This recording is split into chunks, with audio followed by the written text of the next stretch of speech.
It is a joy to give thanks to the eternal, says the psalmist, to sing thy praise, O thou most high, to proclaim thy goodness in the morning, to the sweet music of the lyre.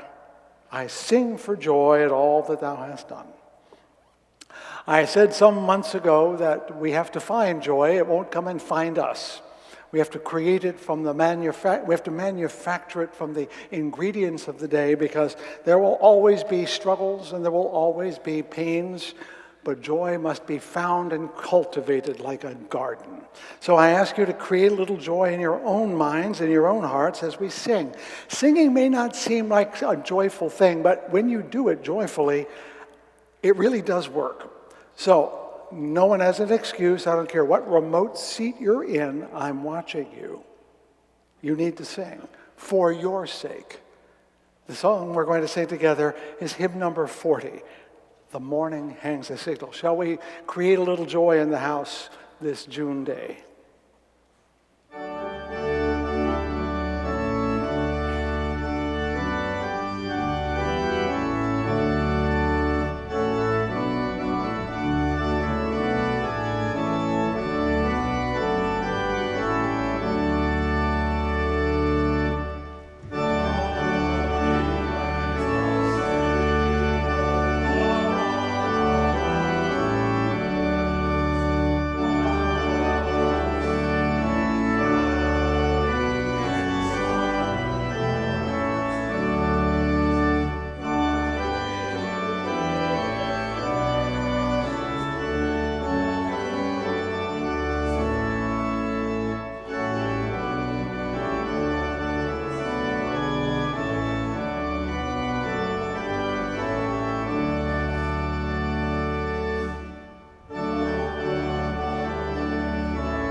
Do have a seat. Sit down there.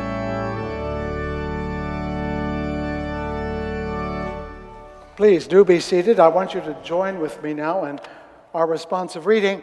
I took inspiration for this extract from President Haas's evocation of Jesus as the consummate mentor, and that sent me back to Thomas à Kempis, a late medieval, early Renaissance author, monk, who created the idea in print that the way to be a good Christian is to follow that example.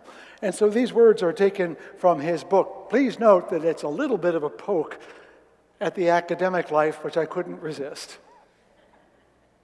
Shall we share it together? A lowly knowledge of self is surer than the deep searching of human learnings. Not that learning is to be blamed, nor the taking account of anything that is good, but a good conscience is better than all. And because many seek knowledge rather than good living, therefore they go astray and bear little or no fruit. On the day of judgment, it will be demanded of us not what we have read, but what we have done. Sobering advice for a president of a university. Welcome to Fountain Street Church. This is June, and this is the second to the last service we will hold in this sanctuary. 2 weeks from this Sunday, we will be in the chapel, which is not only more hospitable to the slightly diminished crowd, but it is air-conditioned. And we have an array of speakers all summer long. We bring others in, often, if not exclusively, members of our own congregation. And in this 150th year, we are welcoming voices who will tell us about their experience of Fountain Street Church so that we can all become students of their stories and become wise in the ways that we do not know but deserve to hear. As I've mentioned, my name is Fred Wooden. I am called the senior minister. I think of myself as pastor and preacher to, well, let me put it this way, the nicest herd of cats in Grand Rapids, because we are a motley bunch of self-aware, self-driven, individualistic characters who nonetheless try to find community with each other in our distinctness. And it's always a challenge, but it's a challenge worth following. You will join. I always ask that you remember that we are not just one minister, but all of our staff who serve in ministries of many kinds, and all of you who in the Baptist tradition may not be clergy, but are ministering as well, all throughout your lives and in the world. Here at Fountain Street Church, we ask only that you do 3 things, and if you do those 3 things, you belong here. That you free your mind, that you grow your soul, and that you change the world. That you live present to the realities that must be addressed and faithful to the values that must be upheld. No matter who you are and how you are, if you're doing that, you're part of Fountain Street Church, and we welcome you today and every day, no matter how long you are here. I'm going to go right into the readings because I want to make sure you hear some really wonderful music really soon.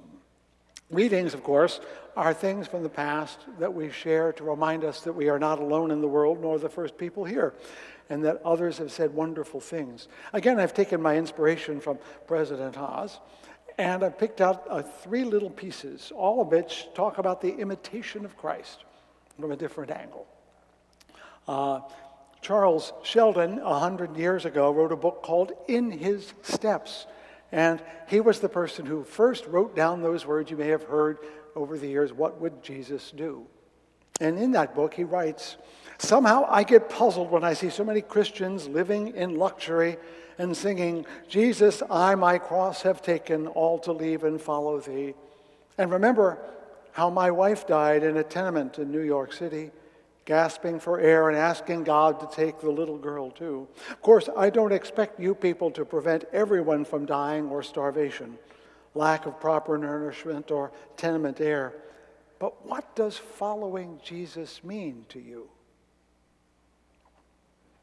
This theologian, Shaler Matthews, one of the founding minds of the University of Chicago Divinity School, observed that for centuries, men, and he was writing at that time, have found in the Bible inspiration to sacrifice and humility and to severest self-examination. Whoever has never come under its influence has missed something that would have made him more humble and more ambitious for purity of life. And finally, because I cannot resist putting in a cheeky aside that I find in my research, Friedrich Nietzsche, in talking about the imitatio Christi, the imitation of Christ, said, it's one of those books which I cannot hold in my hand without a physiological reaction. It exudes a perfume of the eternal feminine, which is strictly for Frenchmen or Wagnerians. So those readings should give you pause to wonder what's up. Fountain Street Church is a place where all sorts of things can be read and learned. We're going to talk a little bit about the offering now. All right, that's where I get to leave the pulpit. I like the rug is easier on the feet. We have a social action committee, and its principal job is to give grants to organizations that represent the best of us in places we can't go. Over the years, it has given money to I don't know how many organizations. It does so twice a year. And fortunately, because of our pattern and our commitment, it's been able to give away nearly $500,000 in the past decade. That's very impressive. We're coming to some changes in the future, but right now, what's important to acknowledge is that that group has honorably taken our name out into the world, and they do so with the money that you give every Sunday. Because if it's cash, it goes back to our communities around us. One of the checks I signed this week was for a scholarship to Grand Rapids Community College. Excuse me, sir. But that institution serves many thousands of relatively unaffluent people. And for some, even 1 year's tuition is too much. How much is that? That's $4,000. And by giving that scholarship, it gets the person who is halfway through all the way through. And if they're good at it, chances are they may matriculate over at GVSU to do their last 2 years. So we're actually helping people get to those goals that they financially couldn't accomplish. That's just one example. So the ushers are at the ready. I want you to pick something out of your pocket that you can part with, but not so much that you wouldn't notice. If you wouldn't notice it, you're not giving enough. And added to that community collection that we offer every week so that someone can end up finishing college, someone can end up with a home, someone can end up in a safe place in life. So with that in mind, our offering to change the world, to make it a better world, that offering will now be received.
We are blessed with guests, not only President Haas, but the wonderful Posh Quartet is going to be providing music in a few moments. This is a time of prayer, and I'm always awkward around this because it's not an indigenous state for Fountain Streeters. But prayer is only listening hard and speaking honestly, if only to yourself. Now, you may have seen that Dr. Haas and I were chatting up here, and he verified something I've known and suspected. If you talk to someone long enough, you'll find out you're already connected. So, Tom Haas here, you're a Staten Island native, right? And it turns out his dad walked the beat in the Bowery as a police officer and down in Bay Ridge. And of course, I lived in Brooklyn for 11 years, so if we worked long enough, we could find someone we knew in common. There's no question. That's what New York does to you. The other fun part was that he was a Coast Guardsman, and so was my dad, and they were both in New London, though not at the same time. So I want you to look for the moment around the room just a little bit and look at someone you don't know. Just find a face you don't know.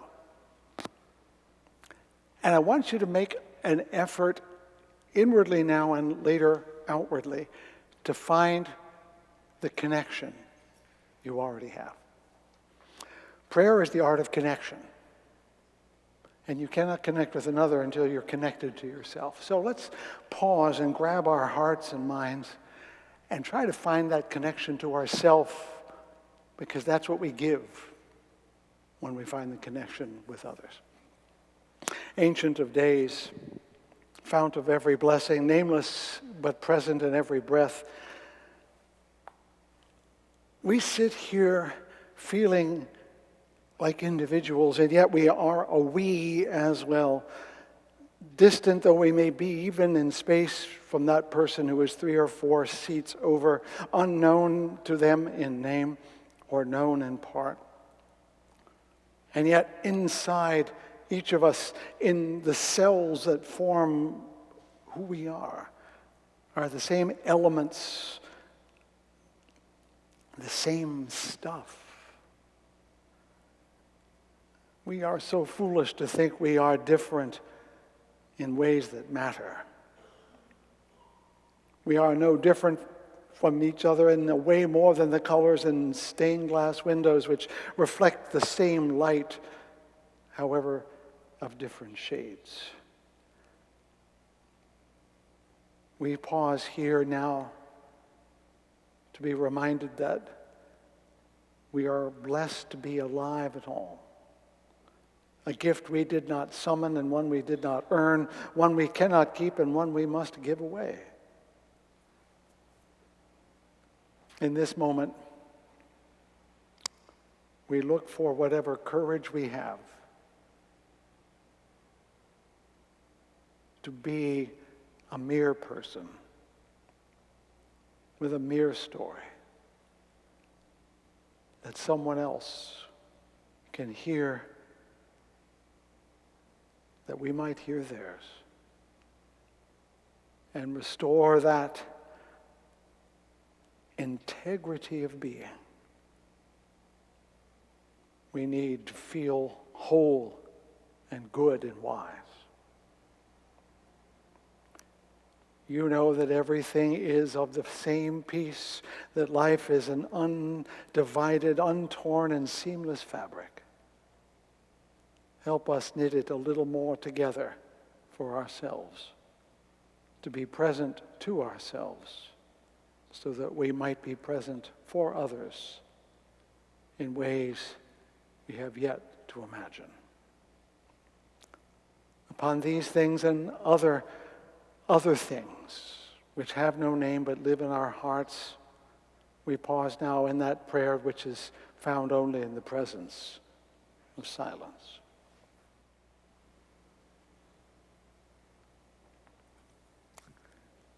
And so may it be. I'm going to introduce you to the Posh Piano Quartet. If you thought a piano was just for one person, you are so wrong. Come on, folks, get a seat. You probably know two of the artists already, our own music director, Marilyn Osenchuk, and Phil Pletcher, who has played with our choir and done other things with us from time to time. And I count also as a friend and also husband of my colleague, Bruce Roller. I don't know these two wonderful people over here, except that they have lovely names and really fast fingers. And together, they're going to make two pianos do the work of maybe 100 musicians. I welcome them, and I am grateful for the blessing of your music this morning.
That music was great. That was wonderful, inspiring as well.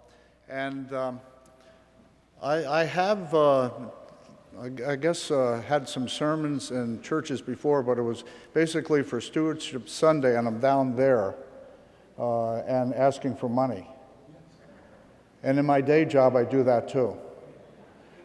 So it works, but If you want to do some more, help yourself. really appreciate it, but thank you. And Pastor asked me to consider coming at some point in time to come and see if there was a sermon per se. It's not just a case of doing stewardship and Stewardship Sunday at our church, but to actually be a little bit more thoughtful in terms of whatever I wanted to talk about. And so, first off, I thought the alignment with the responsive readings and what I will be sharing with you here shortly was pretty remarkable. I think you'll hear that come through with some of my comments. And the second is any investment in people's development, whether it be at a CC, whether it be at a university, whether it be through lifelong learning, we are going to reap the benefits. And with our partnerships with GRCC, now with Bill Pink, and before that with Steve Ender, and before that with Juan Oliveras, in my time, I've been here long enough to outlive 3 of the presidents of GRCC. But truly a remarkable school and asset to our region. And at any particular point in time, we probably have about 1,200 students from GRCC at Grand Valley State University. Now, I have been up here before, but mostly during the MLK celebrations when I'm representing Grand Valley along with my colleagues with Davenport and GRCC. So there's those connections that continue, and I'm so appreciative of this church, this space, and the leadership that Fred provides here and beyond throughout Grand Rapids too. And that the leadership conveyed through all of you as you take the foundations and the development of our spirituality here to go forward into our communities, into our jobs, into our families as well. And finally, Marcia and I were on travel this past month almost, it seems. We went to France and to the Netherlands and finally to Israel. And it was the first time that we were in Israel where I was able to experience the background that I have as a Christian in Jerusalem and really experiencing that, I would say, the Stations of the Cross. From I'm a Catholic by upbringing. Marcia and I have attended congregational churches and now Methodist churches along the way to find where we had the right fit for our own development of our spirituality. But I had put together these comments before we left, and now twice, including this morning, I reread in the context of that experiences, those experiences going to Israel. And I found that, again, there was another alignment, Fred, that I appreciated very much here too. So much so that I was asked to speak this past Monday morning to a group. No, it was, actually, I was speaking lots this past weekend. First off with a chamber event on Monday morning with legislative leaders talking about leadership, their leadership in supporting the public good, the university, and what we need to invest in education. And then on Thursday morning, a group of about 600 CEOs and some staff members, they had this first ever summit on leadership. And so I was given a 15-minute block. If you're familiar with a current way to develop messaging, it's called the TEDx. And during that time with the TEDx, I took some of the same perspectives, only there you had to be rapid fire.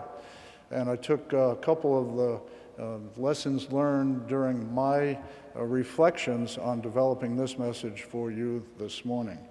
So it was a nice case of alignment all along the way. And I entitled this, Jesus as the Consummate Mentor, because if I view the role of leaders, there's many different roles and responsibilities. There's many types of attributes that leaders have. But when you think about Jesus and about his ability to be a teacher, to be a mentor, I find that to be aligned again with my notion of being an educator. I have been in the classroom for over 40 years. I've enjoyed those interactions with students, both at the traditional level and the non-traditional level, adult learners along the way too.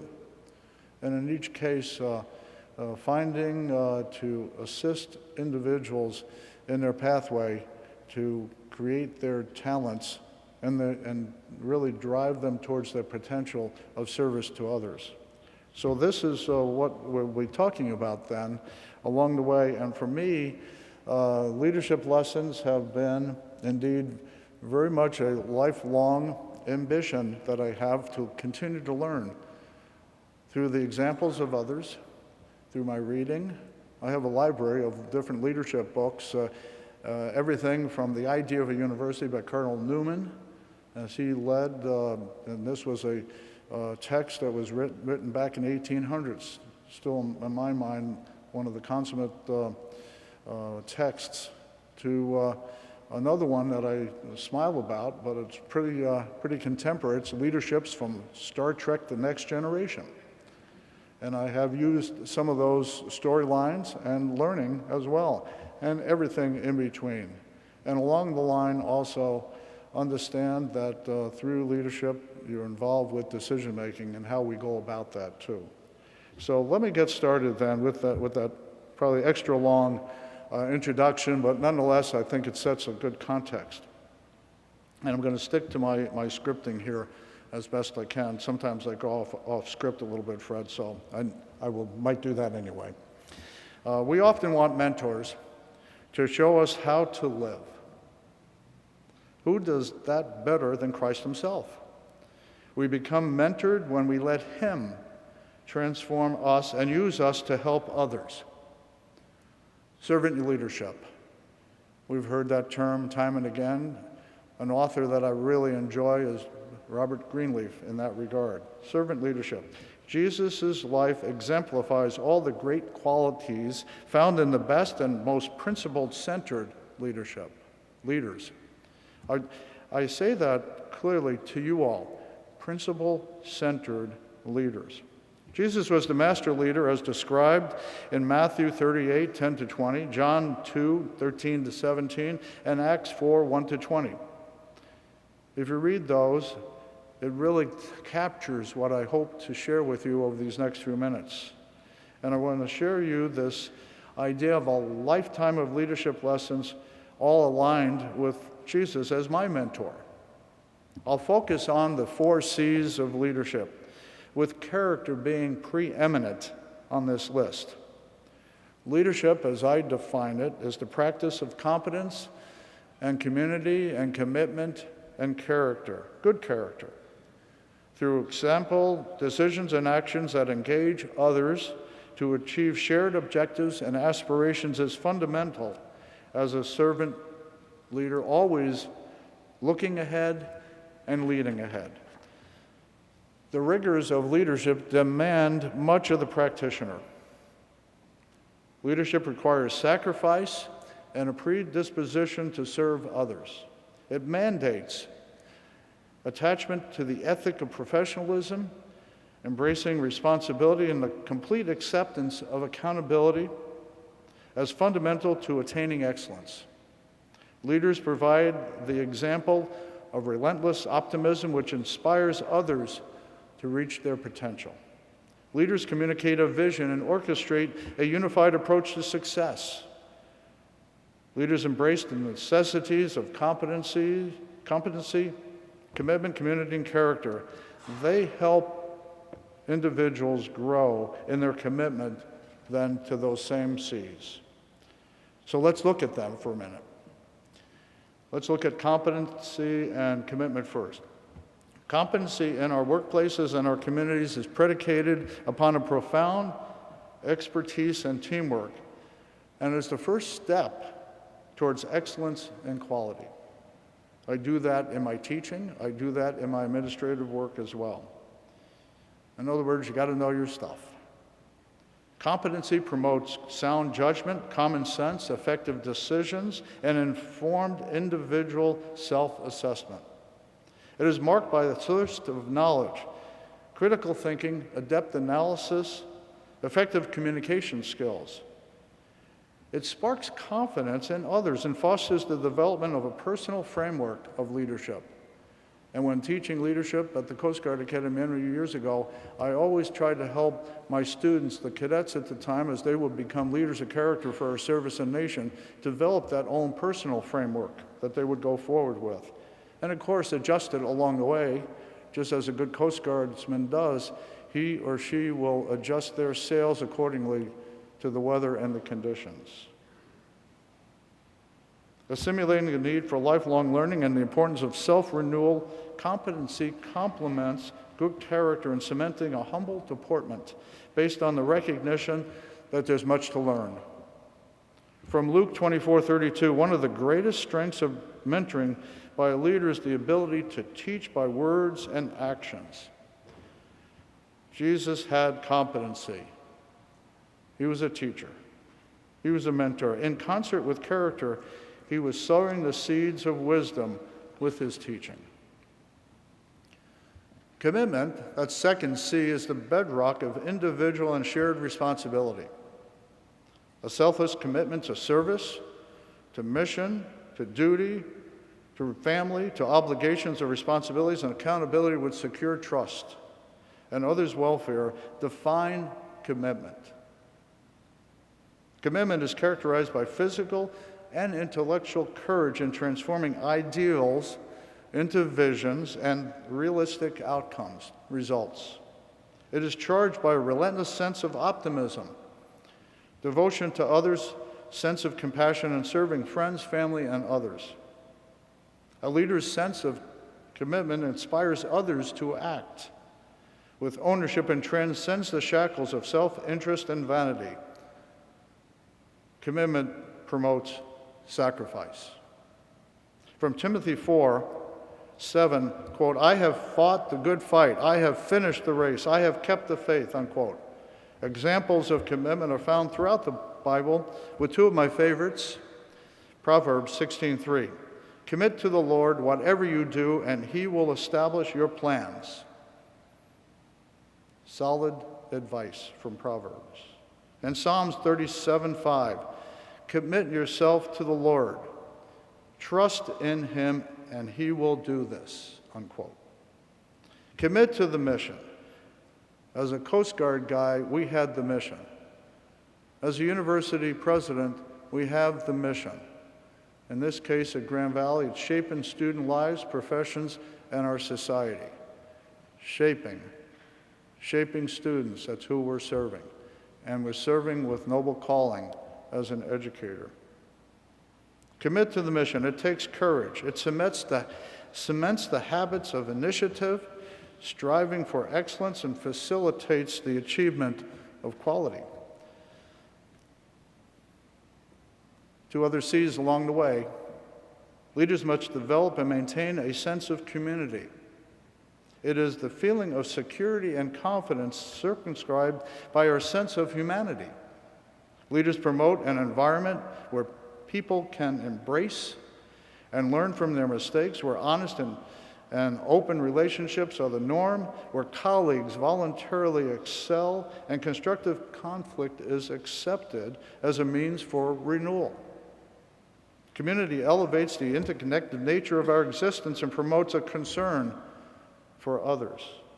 Leaders enable all people to reach their full potential through a concert of activity focused in on the four concepts of leadership: ethics, service, and lifelong learning. Focusing in on leadership, ethics, service, and lifelong learning. Secured through humility and respect in all circles, community permits leaders and followers to attend to the enduring needs of all people. Community is inclusive. I say that again. Community is inclusive and magnifies diversity as an asset in shared undertakings. A sense of community sparks the potential of teamwork. Well, Jesus, in large and small gatherings, from the apostles, his team, so to speak, to large groups filled with curiosity, he was creating community, and now lasting for well over 2,000 years. From 1 Corinthians 10, quote, "I appeal to you, brothers and sisters, in the name of the Lord Jesus Christ, that all of you agree with one another in what you say, and that there be no divisions among you, but you are united in mind and thought," unquote. United in mind and thought. From Romans 12:5, "So in Christ we, though many, form one body, with each member belonging to each other." Community. He was teaching all along stewardship. As stewards, leaders nurture and protect shared sense of this community. Appreciation of diversity and celebrating inclusion is the result. Character is what sets one leader apart from others. It's what we own ourselves.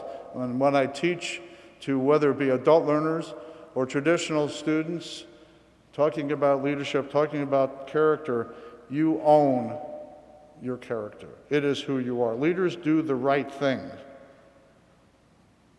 Leaders do the right things. They cherish their sense of personal integrity and avoid compromise on the fundamental values at all costs. Leadership, after all, is based on virtue. Leaders embrace the necessity of intellectual and moral reasoning in all circumstances and build a reservoir of trust in the process. They appreciate the need for moral reasoning in defining the right course of action and exhibit fortitude in confronting adversity or moral uncertainty. Leaders exhibit self-control and discipline in delaying personal gratification. Many times they will do that. They reward others and readily accept accountability for the team's mistakes. Absent a sense of humility and empathy for others, leadership is a hollow enterprise. That's a key takeaway for me. Empathy for others. Character is the glue, really, that holds the other three C's together. Good character is moral action demonstrated in all circumstances. It is a result of reasoned and willful coordination between the heart and the mind. Trust in my word is the guidepost. I had a mentor along the way. His name was Jim Lloyd. He was my basketball coach when I was in college. He was a teacher in government. He was a lieutenant commander at the time. He then turned out through his career to become the 4-star Commandant of the Coast Guard and then Director of TSA, Transportation Safety Administration, and then became the number 2 to Tom Ridge when they ramped up the Department of Homeland Security. But there was one thing a mentor does, is he does influence one another. He does influence individuals in terms of character. Trust in my word will always be with me, and attributed to a wonderful mentor in him. Good character is marked by both intellectual and moral awareness and self-discipline. It wanes without an open mind. Good character requires common sense, a commitment to lifelong learning, and professional and personal competence, as we said before, that first C. One must have the knowledge of morality, appreciate history and traditions, and be aware of the democratic ethic. Good character requires the skills of critical thinking and moral reasoning and weighing competing moral values when resolving ethical dilemmas.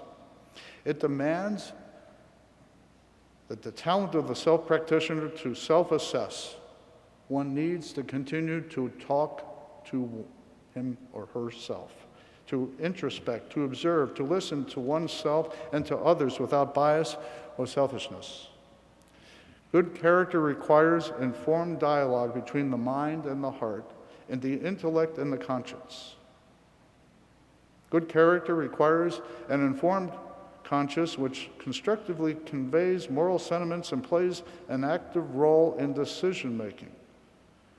It recognizes emotions and assimilates them into reasoned feelings acted on with a sense of self-control. It is fueled by the will and the heartfelt desire to aspire to right living. Personal spiritual growth and aesthetic appreciation further refines and fuels one's sense of character. Jesus embodied good character with compassion, as in Matthew 14:14, as crowds without a shepherd to take care of all. He was focused on his mission with the attitude of a servant, who is shown in Mark 10:45. And most important was his honesty, as he never violated his own word. John 14:6, quote, "I am the way, the truth, and the life," unquote.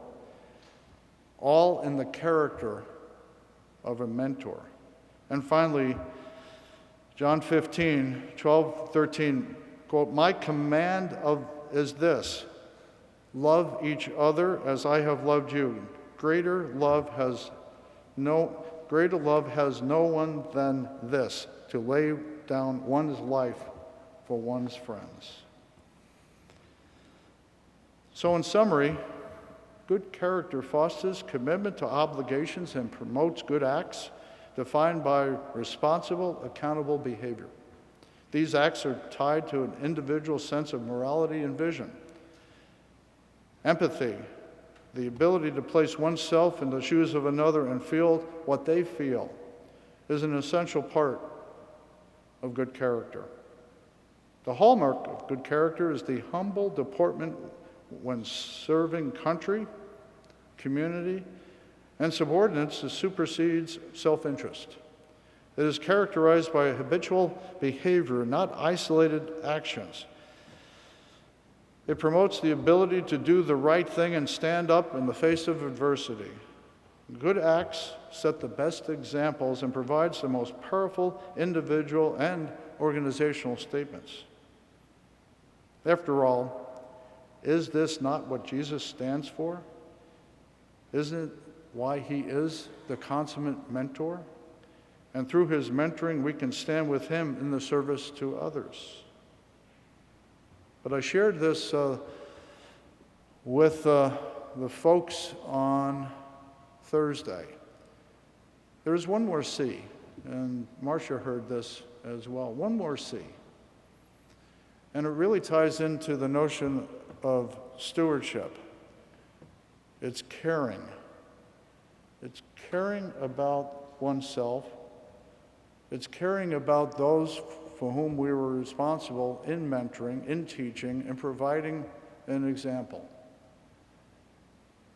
Jesus was one who cared deeply about all of us and continues to do so. We care about one another because we love one another. We care for one another because we love one another. Christ was the consummate mentor. Thank you. God bless. What came to mind as the president was talking was that old Latin phrase that the Taizé community set to music, ubi caritas et amor est, Deus ibi est. Wherever there is love and caring, God is present. And it's not that God is waiting for us to care and love. It's the act of caring and loving actually summons that which is divine.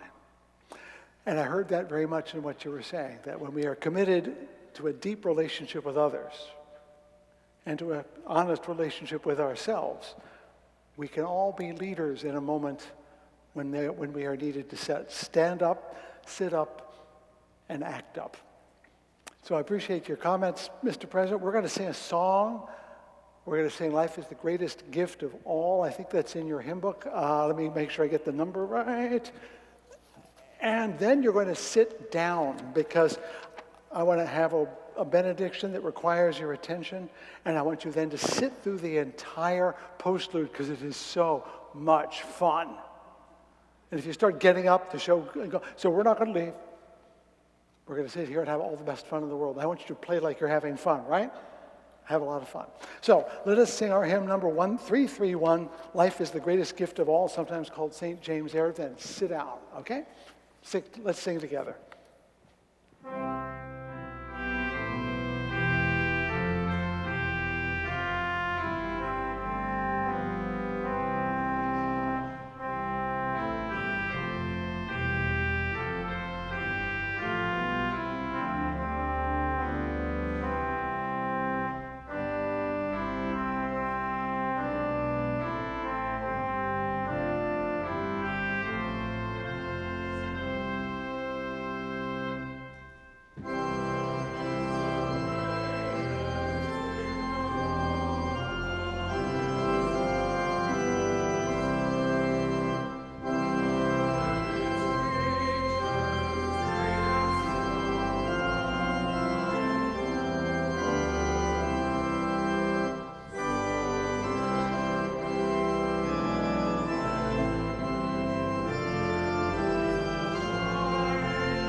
Just a moment of benediction and then remain for the exquisite experience of riding to Valhalla. Our benediction is really one of gratitude, which is where all leadership begins. If we are not at first grateful for the gift of life of which we just sung, we cannot be grateful for what it affords us to do. And so we are also grateful, as we are each week, for those whose lives lived in our midst ended at this time in years past. We lift up these mentors who, by their names and words and deeds, give us the courage to be present in this world today and give us the mission to continue their good work upon the earth, for we are never truly gone as long as their spirit animates our lives. We lift up in particular the names of Courtney Jones and Gracia Denton and Pat Chandler and Dirt Nebeling, whose lives came to their conclusion at this time in years past, but who dwell with us now in gratitude and who inspire us with their attitude of commitment. El Malei Rachamim, Shakim Barachamim, Hamatzeach, God filled with mercy, dwelling in the heavens heights, bring proper rest beneath the wings of your Shekinah to the souls of our beloved who have gone to their eternal place of rest. May you, who are a source of mercy, shelter them beneath your wings eternally. Bind their souls to we the living into you, that they may rest at peace, that we may be at peace. And let us say together, Amen. And now, Valhalla.